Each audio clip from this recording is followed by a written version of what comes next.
Nous commençons par l'énergie générale qui va vraiment vous porter tout ce mois de janvier.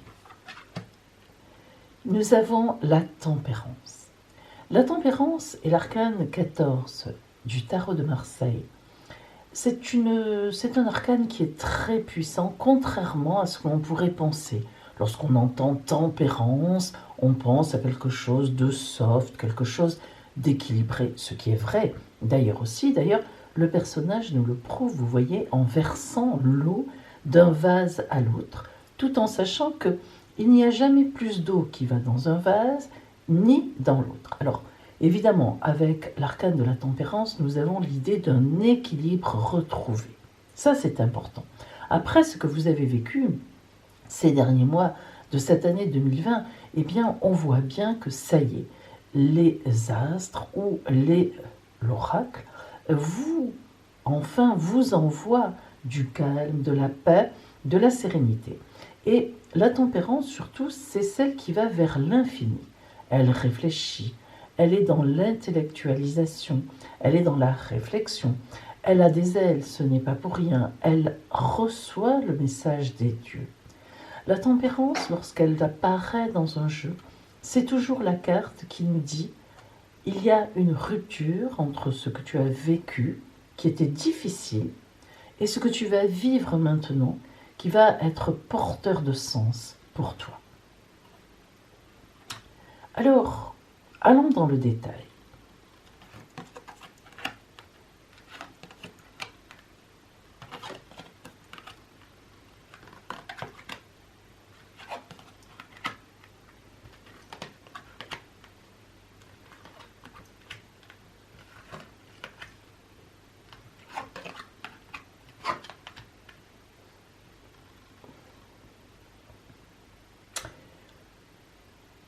Lorsqu'on regarde globalement ce tirage, nous voyons qu'il y a donc 1,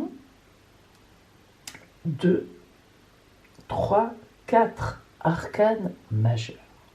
Lorsqu'on a 4 arcanes majeurs qui sortent, disons au-delà de 3, on sait forcément qu'on est dans un temps pour la personne qui consulte, donc pour vous, cher Bélier, dans un temps très important. En plus, on remarquera que ces arcanes majeurs ne sont pas neutres. L'empereur, l'impératrice, tiens, et puis évidemment, le jugement et le soleil.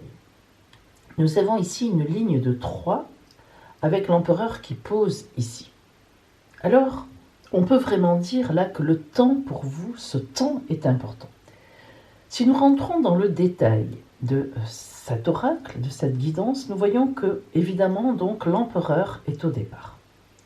L'empereur, c'est l'arcane 4 du tarot de Marseille, c'est le plus puissant en autorité. Si on le regarde, évidemment, c'est un empereur avec sa couronne, son sceptre. Il est assis sur son trône en position vraiment de confiance en lui. C'est ça qui est important. L'empereur, c'est celui qui dirige, qui mène, mais qui mène avec brio, avec une grande maîtrise. C'est ça qui symbolise l'empereur en tarologie. Et puis, s'il fallait insister, voilà le roi de Pentacle, très puissant. Le roi de Pentacle, c'est l'idée du roi qui mène tout matériellement. Vous voyez la richesse de ces vêtements, Eh bien, le Pentacle, c'est lui qui a tout. Tous les biens lui sont accordés. Et il sait s'en servir. Il ne dépense pas à tort et à travers. Ça ne lui file pas entre les doigts. Non, au contraire, il sait faire prospérer les biens qui rentrent dans son escarcelle. Si nous continuons, nous voyons que le 8 de Pentacle nous parle d'un travailleur. Nous voyons ici le forgeron. La symbolique du forgeron, évidemment, était essentielle à l'époque. Elle est restée donc dans ce sens-là, puisque le forgeron était à la base de tout. C'est lui qui ferrait les chevaux, notamment. Et sans les chevaux, on ne pouvait rien faire. C'est comme si aujourd'hui, on nous supprimait toutes les voitures. Alors le forgeron, cette idée de travail, indique que ce mois de janvier va être porteur pour vous de travail, dans ce sens-là. vous allez vous occuper du côté matériel des choses. Tout en sachant qu'en ayant l'empereur et l'impératrice, nous avons déjà l'idée d'un couple aussi, voire même d'une belle rencontre, mais nous y reviendrons. Ici, ces deux cartes qui entourent le forgeron, le 10 de baguette, tous les biens sont offerts. Vous voyez ce personnage qui peine à monter les marches, mais pourquoi ? Parce qu'il a les 10 baguettes avec lui, ce qui n'est pas rien, c'est le chiffre maximal de l'arcane mineur. Donc, beaucoup de biens lui sont offerts. Et le 9 de coupe nous parle d'amour. Regardez la satisfaction. Il a raison. Alors, tous les biens sont accordés. Vous voyez, quand je dis qu'on sent une réussite vraiment ce mois-ci en vous, nous allons voir tout à l'heure qu'astrologiquement, c'est pareil. Il y a une montée en puissance vers la réussite. Eh bien, c'est pour ça. La guidance nous le montre. Et puis nous continuons et nous avons donc l'impératrice qui est la grande communicante de la tarologie. L'impératrice aussi, bien sûr, est sur son trône, sa couronne et son sceptre également. Et si l'on regarde son bouclier, eh bien, il y a un aigle dessiné dessus. Alors, l'impératrice, elle sait exactement ce qu'elle veut, mais en tant que femme, il faut qu'elle se débrouille, car elle ne peut pas avoir la même autorité que l'empereur. C'est ce que l'on nous dit. Donc, son autorité, elle va l'asseoir par une grande communication. L'impératrice qui apparaît dans un jeu, c'est toujours une posture très bien positionnée, mais ça nous montre aussi que la personne communique ce qu'elle veut, ce dont elle a besoin. C'est une grande amante aussi. Que vous soyez un homme ou une femme, ça représente l'amour amant.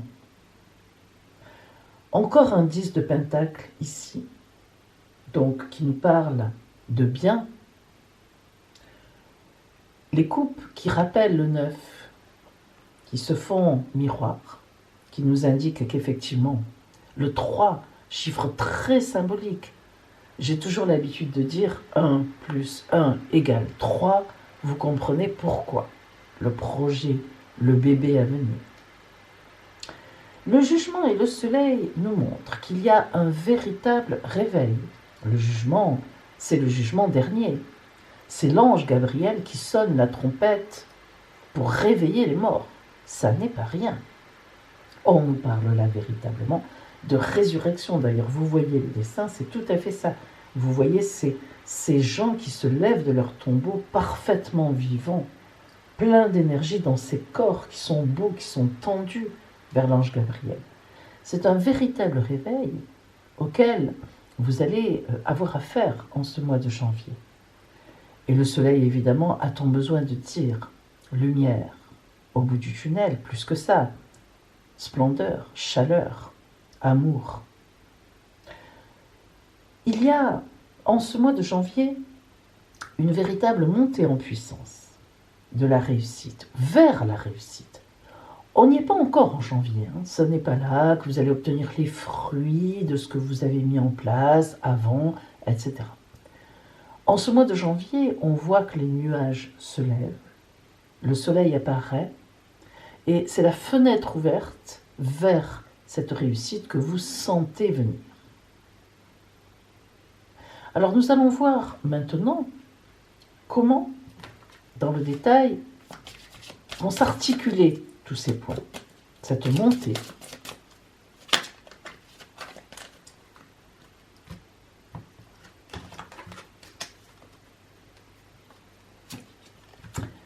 Nous allons bien sûr recouvrir d'abord l'empereur et l'impératrice.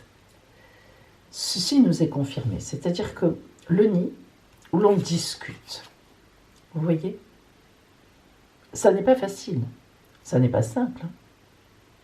On discute, on se met en accord, on cherche, on trouve une entente, mais il y a de la discussion, les 4 oiseaux le montrent. Un nid avec 4 oiseaux, c'est toujours des discussions. Ça va, ça vient, on est d'accord, on n'est pas d'accord. Il y a du mouvement, il y a beaucoup d'activités. Ici, nous avons la femme légitime, non pas l'amante dans le sens de la légèreté, vraiment la femme qui se pose, la femme qui est posée. Ça confirme, si vous voulez, l'impératrice. Et ça confirme bien qu'entre l'empereur et l'impératrice, il va y avoir de la discussion matérielle. On se met en accord. Ce couple, qui est un couple, l'empereur, l'impératrice, va vous mener vers la réussite par la discussion, par la communication.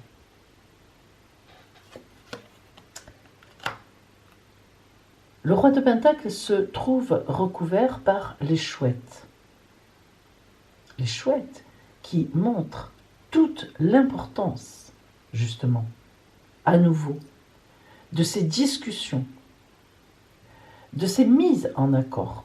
Vous avez vraiment, en ce mois de janvier, un mois où les choses vont venir se placer sur votre route, les gens, les personnes. On va tenir compte de vos projets, alors que jusque-là, ça faisait flop. Vous allez pouvoir exposer vos avis, vos idées, et vous allez voir qu'on en tient compte, qu'on vous dit « Ok, ça marche, on va y travailler ».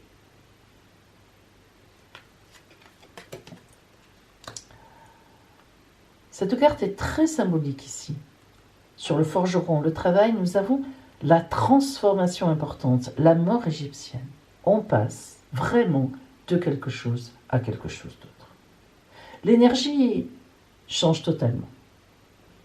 Dans le bon sens, hein. On nous a déjà parlé de résurrection ici, et nous la retrouvons ici. Ça ne va pas se faire en un jour. Vous voyez que sur les biens, tous ces biens à apporter qui vous seront apportés sur un plateau, grâce à ce que vous avez fait auparavant, ça ne va pas se faire en un jour. Hein. Nous avons ici, bien sûr, donc la Lune. La Lune qui vous a plongé dans la nuit. Mais aussi la Lune, précédemment, vous parlait d'intuition. Et cette intuition, vous l'avez eue. Vous avez continué votre route malgré tout. Et vous avez eu bien raison. C'est cela que l'on récompense aujourd'hui pour vous. Et enfin, vous allez pouvoir jeter l'ancre. Une situation pérenne, des fondations sérieuses qui se mettent en place pour la suite.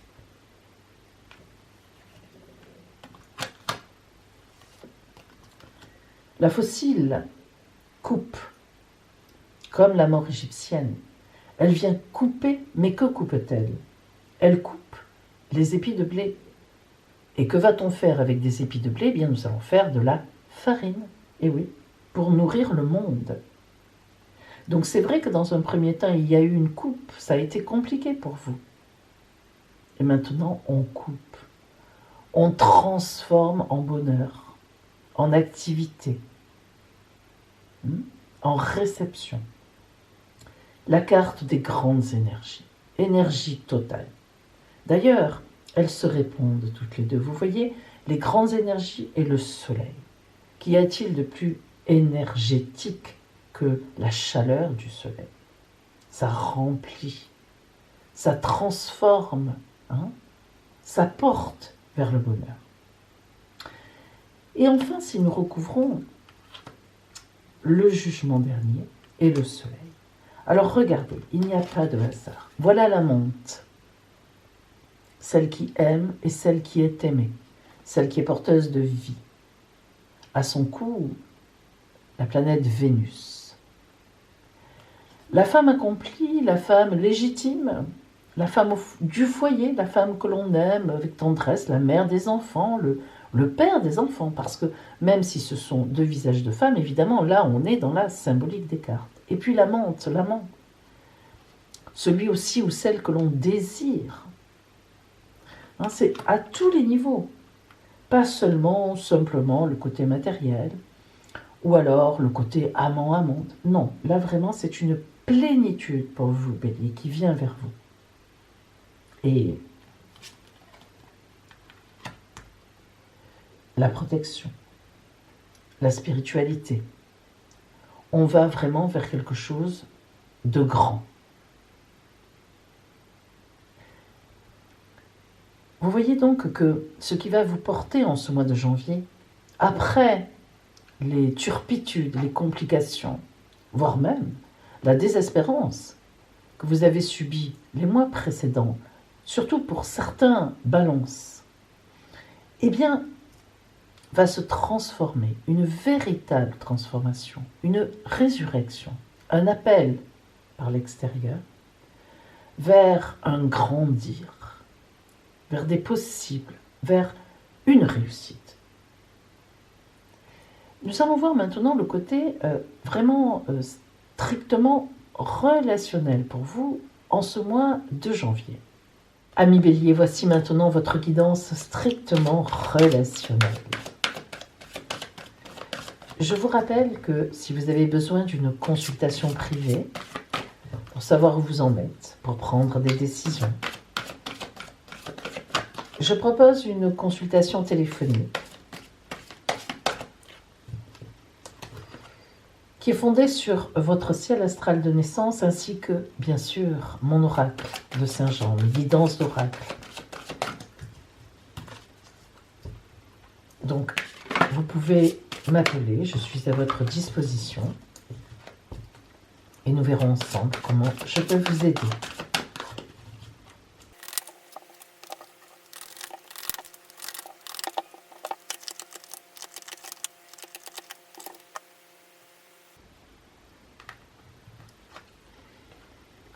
La sagesse féminine. La sagesse féminine est une très très belle carte. Nous avions parlé tout à l'heure de tempérance, souvenez-vous. Et je vous ai dit que vous étiez sur la dernière ligne droite, effectivement. La sagesse féminine nous montre précisément que, en amour, en relationnel, vous allez faire attention à ce que vous faites. Pour une fois, vous n'allez pas foncer droit dans le mur. Vous allez être calme, vous allez analyser la situation avec toute votre énergie, effectivement, mais soft, calme. La sagesse féminine, c'est vraiment le troisième œil. On voit ce qu'il y a autour. Vous allez voir l'amour, vous allez voir qui vous aime, vous allez voir qui ne vous aime pas. Vous allez être très lucide. Et vous allez avoir des paroles magnifiques. Vous voyez qu'elles sont belles, ces paroles. Elles ne sont pas mauvaises. Elles ne sont pas méchantes. Et pourquoi des belles paroles? Pourquoi ces pleurs? Eh bien parce que, oui, parfois on nous dit de mauvaises paroles et on va vous en dire. C'est vrai que le calme revient. On voit bien que la sagesse féminine, c'est un calme qui est là. Vous savez que tout le monde n'est pas beau. Tout le monde n'est pas gentil, d'où ces petites larmes. Mais en même temps, vous l'acceptez. Et ça sera vraiment un mois de janvier pour vous calme au niveau amour, au niveau relationnel. Vous allez essayer vraiment de temporiser, de faire vraiment le choix entre les personnes qui vous aiment et qui vous portent, et que vous aimez bien sûr, et puis les autres qui sont presque, qui pourraient même être nocives. C'est ça la sagesse féminine. En même temps, on voit bien que vous allez apprendre quelque chose. Vous voyez le secret et la matrix. Le secret, c'est quelque chose que vous apprenez. On va vous apprendre que quelqu'un dit quelque chose à votre propos, ou bien que quelqu'un vous aime en secret. Vous allez rester dans une espèce de distance par rapport à ce que vous allez apprendre, que vous ne connaissiez pas jusqu'à présent. Vous n'allez pas vous emballer comme d'habitude. On voit bien qu'en ce mois de janvier, c'est dans le calme, dans la sérénité, dans la paix, que vous affrontez tout cela. Et pourtant, ce secret sera vraiment dévoilé. Et la matrix, c'est la Terre, la mer, la Terre-mère. C'est très puissant, la matrix. Vous voyez que c'est un petit peu flou, mais c'est fait exprès. Et en même temps, il y a des couleurs volcaniques. C'est le centre de la Terre. Vous allez être au centre de votre ventre. Ce secret qui va vous être dévoilé, cette chose que vous allez apprendre, qu'on va vous dire, ça va remettre vraiment en cause l'intérieur, votre intériorité émotionnelle. l'ascension. Vous voyez, nous ne sommes pas sur des choses strictement matérielles en ce mois de janvier. On prépare, on sent qu'il y a la préparation de quelque chose. On sent qu'on va vers quelque chose de beau, quelque chose de bon, parce que l'ascension, la colombe de la paix, ce n'est pas rien. Vous pouvez très bien aussi faire la paix avec des personnes avec qui vous vous étiez fâché, mais qui comptent dans votre cœur par contre. On a la paix. L'ascension, là, c'est vraiment la paix. On voit que ce mois de janvier, vous allez rétablir des connexions, apprendre des choses, vous relier à vous-même, à l'intérieur de vous. Quels sont mes vrais désirs? Quelles sont les personnes que j'aime vraiment, que j'ai envie de porter, vers qui j'ai envie d'aller? Vraiment. Quant aux autres, je peux faire l'impasse. Ce mois de janvier sera vraiment un mois où vous allez rétablir votre niveau émotionnel. Et ça, c'est très important, parce que de belles choses vous attendent, croyez-moi, de grosses énergies et puis des choses vraiment matérielles dans les mois qui vont venir. Et oui, et notamment en mars. Donc, c'est comme, vous savez, une préparation. Quand quelque chose de magnifique va arriver, la vague se retire. On est dans le creux. Et puis, mais on n'est pas encore dans le ch. Voilà pour vous au point de vue relationnel. Et maintenant, nous allons faire un tout petit tour sur la santé, l'argent. Bélier, voyons maintenant pour vous la santé et les finances. Juste une toute petite carte. Pour la santé.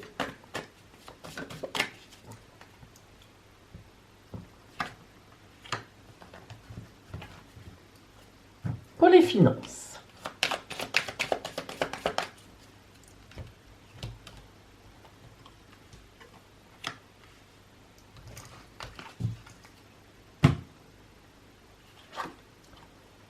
La transparence, l'arcane 17, l'étincelle divine plutôt, disons, numéro 17.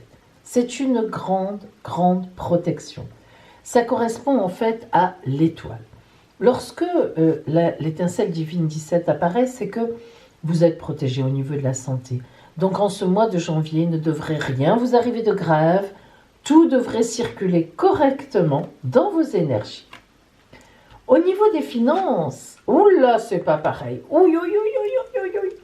Aïe, aïe, aïe, aïe, la maison Dieu. Aïe, aïe, aïe, aïe, aïe. Ah là là là là, les dépenses, les dépenses, les dépenses. Voire les dépenses obligatoires aussi. Ça n'est pas forcément que vous avez malheureusement gaspillé votre argent. Mais la maison Dieu indique que ça va être quand même compliqué en janvier. Alors, eh bien, faites attention, mes amis, faites attention. Essayez de faire au mieux, mais vous passerez par une phase qui ne sera pas simple. C'est sûr. Et maintenant, eh bien, c'est le conseil de la Mère universelle pour vous. Bélier, voici maintenant pour vous la parole, le conseil de la Mère universelle pour votre mois de janvier.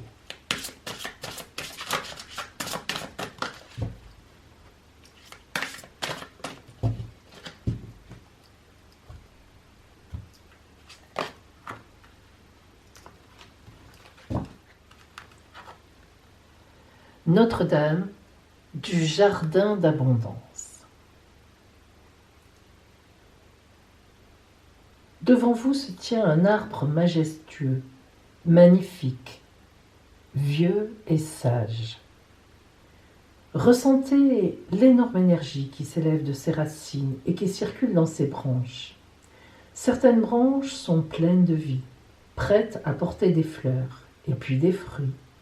D'autres voient leur force de vie leur échapper et dépérissent, mais afin que l'énergie puisse affluer dans celles qui portent des fruits. L'arbre tout entier en profite. Ainsi, vous vous rendez compte que l'arbre sera votre symbole de vie de ce mois de janvier. Bélier, voici maintenant votre ciel astral pour ce mois de janvier, avec bien sûr les planètes en transit par rapport à votre signe. Alors, Vous êtes ici, signe du Bélier. Tout d'abord, vous voyez que Mars, en ce début janvier, donc, vous quitte. Elle restera encore 2 jours, jusqu'au 2 ou au 3. Ensuite, la planète Mars vous quitte. Alors, Mars, c'est votre planète, c'est-à-dire c'est la planète du Bélier. Donc, elle a une grande importance. Or, cette année, elle est restée chez vous très longtemps. Pourquoi? Parce qu'elle a effectué son mouvement rétrograde en apparence et elle est repartie en marche directe. La planète Mars rétrograde tous les 18 mois. Donc, vous voyez que ce n'est pas si souvent que ça. Ici, en rétrogradant chez vous, comme je vous l'ai dit ces derniers mois, dans tous mes orotaroscopes, vous avez eu vraiment beaucoup d'agressivité, d'abord autour de vous, mais aussi en vous. Vous avez réagi très fortement. Il y a certaines situations qui vous ont complètement électrisé. Le départ de Mars est une grande nouvelle pour vous. Même si c'est votre planète et qu'elle vous dynamise, en fait, elle vous énerve profondément. Et il faut dire aussi que pendant une bonne partie de l'année, depuis janvier 2020, elle était en fait en carré avec l'aspect de la pandémie qui se trouvait ici, chez vous. Donc vraiment, vous avez été très touché par des remises en question, des désespérances même, on peut le dire. Enfin, ouf, mais vraiment, 1 an après, ouf, en ce mois de janvier 2021, vous respirez. C'est pour ça que j'ai intitulé cet horoscope pour vous « Vers la réussite », un petit peu la dernière ligne droite. Alors, son départ qui va se faire donc dès le 3 janvier, tout d'un coup, vous allez vous sentir calme, plus reposé, moins vindicatif. D'autre part, n'oublions pas que vous avez aussi l'astéroïde Chiron qui est chez vous. L'astéroïde Chiron qui est l'astéroïde de guérison. Et ça fait un moment, justement, qu'il est chez vous. Donc, en fait, maintenant que Mars est parti, Chiron va pouvoir jouer tout son rôle de guérison avec vous. Donc, vous allez vraiment respirer et vous allez du coup avoir une vue clarifiée, beaucoup plus nette sur vos objectifs, vos ambitions. Vous allez vous retrouver un petit peu comme avant, quand vous maîtrisiez parfaitement ce qui était autour de vous et que vous saviez parfaitement où vous vouliez aller. Donc, vous voyez, Bélier, un mois vraiment porteur de belles choses. Et maintenant, pour terminer, votre surprise de ce mois de janvier.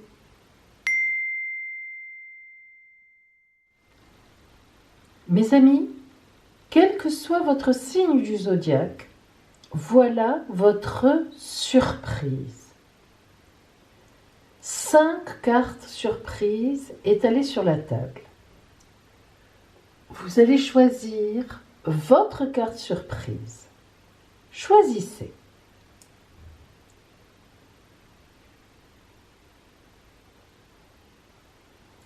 Alors voyons maintenant la surprise qui vient vers vous en ce mois de janvier. Si vous avez choisi la carte numéro 1, tout vous est permis. Un de vos vœux sera exaucé. Si vous avez choisi la carte numéro 2, quelqu'un que vous admirez, que vous aimez, vous apprendra quelque chose ou vous dira quelque chose qui vous portera sur un petit nuage. Si vous avez choisi la carte numéro 3, un voyage surprise, un départ. Si vous avez choisi la carte numéro 4, une surprise en amour. Si vous avez choisi la carte numéro 5, une surprise financière. Voilà mes amis, je vous souhaite une merveilleuse année 2021 et que vraiment elle soit porteuse pour vous de promesses véritablement belles et qui ont du sens dans votre vie. Je sais que l'année 21 sera meilleure que l'année 2020 Mais après, individuellement, évidemment, on est tous des personnes différentes et ça se passera évidemment plus ou moins bien pour certaines et certains. En tout cas, je vous souhaite vraiment le meilleur. Et merci encore à vous d'avoir été à mes côtés toute cette année 2020. J'espère que vous serez encore là à me soutenir, à liker, à partager, à me mettre vos commentaires en 21 parce que vraiment, ça me soutient. Merci à vous et à bientôt.